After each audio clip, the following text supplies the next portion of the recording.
Көтөрүлүшчүлөрдүн карамагында турган Алеппонун чыгышынан 19 миңдей киши эвакуацияланды. Бул тууралуу Бириккен Улуттар уюмунан кабарлашты. Жай тургундарды чыгаруу коридору 15 декабрда өкмөттүк күчтөрдүн операциясы башталганда ачылган. Учурда согуш күчөгөн 2 аймакта эвакуация иштери жүргүзүлүүдө.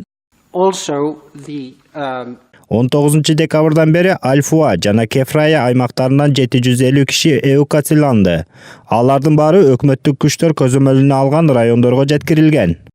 Бул арада Дүйнөлүк саламаттыкты сактоо уюмунун өкүлдөрү Алепподо жардамга муктаж дагы канча адам калганын так айтуу кыйын деп жатышат. Маалыматка ылайык, эвакуацияланган кишилердин арасында жарадар болгондору да бар. Алардын 67-си жаш балдар экени аныкталды.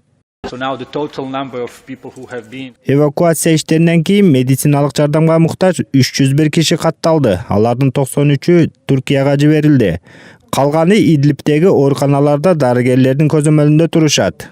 Ага катар Бириккен Улуттар уюмунун коопсуздук кеңеши жай тургундардын коопсуздугу үчүн атайын мониторинг жүргүзүү зарыл экенин белгиледи. Ошондой эле Сирия бийлиги дагы 20 эл аралык байкоочу кызматтардын ишмердүүлүгүнө уруксат бергени кошумчаланды.